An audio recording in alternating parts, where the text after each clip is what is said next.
Wait wait wait wait wait wait wait কোথাও যাওয়া যাবে না, বিকজ আজকে আমি একটা ইন্টারেস্টিং টপিকস নিয়ে আলোচনা করব।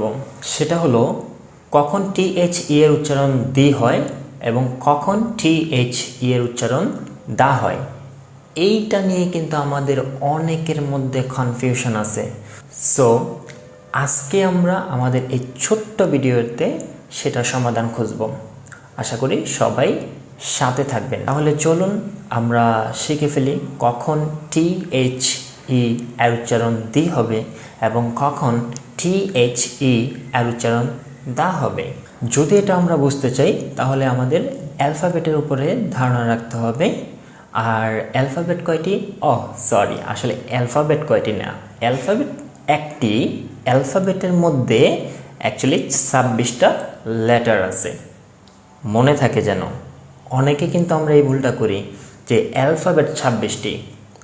না, একদমই না, অ্যালফাবেট 26টি না, অ্যালফাবেট হলো একটি। অ্যালফাবেটের মধ্যে 26টি লেটার আছে, রিমেম্বার। তাহলে এই অ্যালফাবেটকে কয় ভাগে ভাগ করা হয়েছে? এই অ্যালফাবেটকে দুই ভাগে ভাগ করা হয়েছে।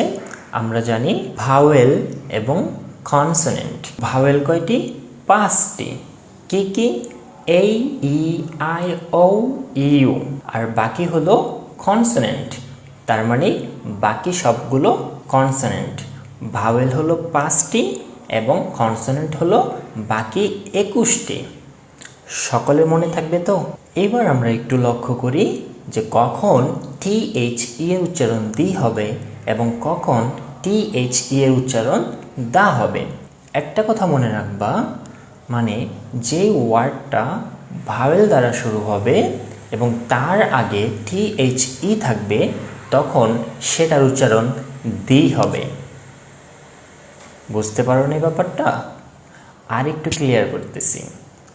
For example, apple. অ্যাপেলের আগে কি আছে? এই, তার মানে এই একটা ভাওয়েল, তাহলে এটার আগে আমরা দি অ্যাপেল বলবো। For example, the orange, because O একটা কি ভাওয়েল, সেটার কারণে ও এর আগে দি হয়েছে, মানে অরেঞ্জ এর আগে দি হয়েছে, দি অরেঞ্জ। তাহলে কনসোনেন্টের আগে আমরা শিখলাম দা হয়। কি কি হতে পারে? বয়, বয়ের এখানে শুধু সাধারণ বি, তাহলে এটা তো কোনো ভাওয়েল না। তাহলে আমরা কি করতে পারি? দা বয়, দা গার্ল। তার মানে কি, ভাওয়েল ছাড়া যদি কনসোনেন্ট দ্বারা কোনো শব্দ শুরু হয় এবং তার আগে যদি THE থাকে তখন এটার উচ্চারণ দা হবে।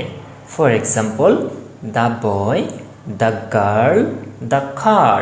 আশা করি আমাদের আজকের এই ছোট্ট লেসনটা সকলের কাছে ক্লিয়ার হয়ে গিয়েছে। সো এরকম যদি মজার মজার ট্রিক্স এবং মজার মজার ইংরেজিগুলা আমরা খুব সহজে শিখতে চাই, তাহলে তোমাদের অবশ্যই আমার চ্যানেলটাকে লাইক দিয়ে ফলো দিয়ে আমার সাথে থাকতে হবে। এবং don't forget to admit in Englishman together.